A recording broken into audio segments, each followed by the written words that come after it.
Alright, hello and welcome. So today, this is going to be a new format for me, going over the new augments added in update 23.0.6, and if you like it, please let me know in the comments, as I think this is a format that I could get used to doing, even for content that is outside of just augments. So, let me know what you think in the comments, but let's just get started, starting with the first augment, which is Insatiable. This is an augment for Nidus's 4, and this augment is so close to earning a slot in my Nidus build, but unfortunately is kind of ruined by the last 6 words on the card.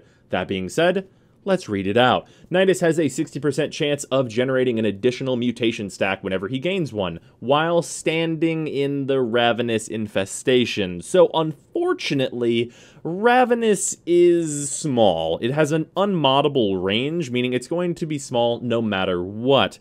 And given that, it also takes your stacks already built, so you're going to spend stacks to build more stacks, but Ravenous already has a mechanic that helps you build stacks with the maggots, so it's not really accelerating much. If this was a bit more malleable, and even if it was just at least while a Ravenous is active, I think this would be a lot more plausible for me to add it to a build. But as it stands right now, I think the only way that I would use this would be if it just wasn't really a Ravenous augment, in that it was just a Nidus augment where you can get double stacks if you have enough power strength, in addition to adding this mod to your build. I think that would be pretty good for shorter missions, but unfortunately, I don't think DE would do that, and I think this mod is just a bit too restricted for what Nidus really needs, because on longer missions, you're not going to bring this anyway. You're probably just going to stack up even more strength and get bigger.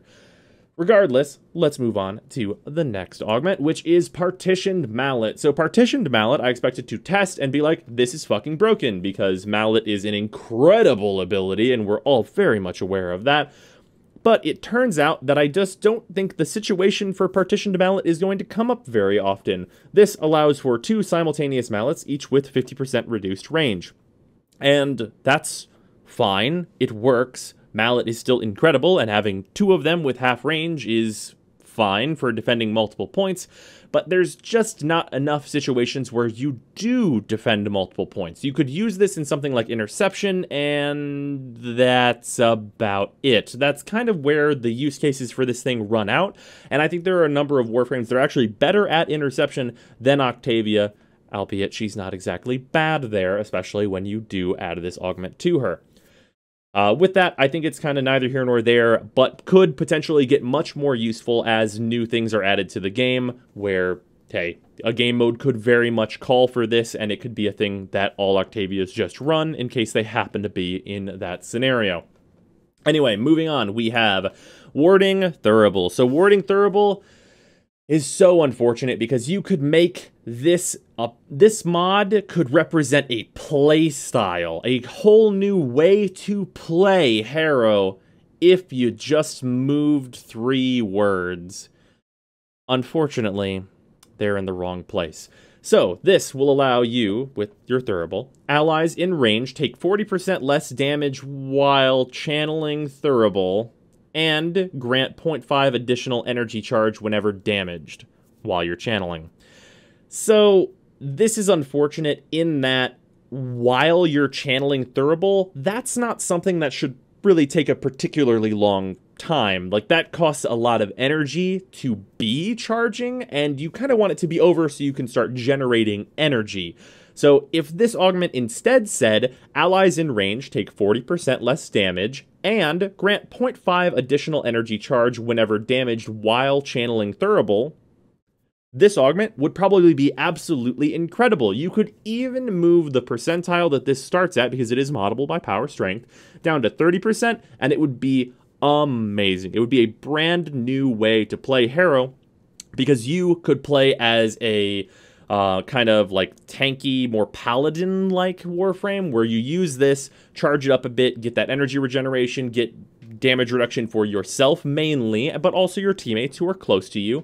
And then also, in addition to that, use your 4 augment to get really high critical damage, and you'd be safe during that because you no longer really need the protection of your 4 because you're getting extra protection from your 3 augment at that point. Unfortunately, that's not the case, and that, like, amazing build that could have been a thing for Hero is not a thing that exists, but there's always dreaming. Moving on, finally, we have Empowered Quiver. So Empowered Quiver has 2 effects, one of which you can ignore entirely, and we're going to go over it first. Dash Wire grants allies 100% critical damage. Ivara does not need more damage fucking ever. And restricting that to being on Dash Wire is, like, really? Like, it's fine. It's, like, kind of funny for kicks, and it'll be a nice extra effect paired with the effect that's on this that is actually useful if you ever happen to use that. But Dash Wire is just kind of a silly thing that Ivara has, and adding 100% critical damage, while neat and definitely not useless, is just not that appealing, I think. With that, the other effect is that Cloak Arrow has a 100% chance to prevent status effects, and there is some definite future potential for this. And even some, like, very niche current potential for this, in that you can make it so your enemies, or I'm sorry, did I say enemies? I meant allies, can't get radiation procced and fucking shoot you. So there's a use case right there, but in general, this will see use if there is ever a mode where, let's say we had a raid or some such, and there's a phase of the raid where, like, there's just magnetic damage everywhere or some other thing. Well, then you would have this. Cloak Arrow goes down. It's like a 100% strength build with a ton of range. Everybody's inside this giant bubble, and they're unaffected by status. That is a really cool potential use case for future content, much like Mallet would be useful in more cases if future content was kind of, like, built to accommodate. But this is more of like a Dreamer mod that has some maybe future potential, but I think that it's unlikely that we would actually see that potential come to fruition, if I had to speak honestly, personally.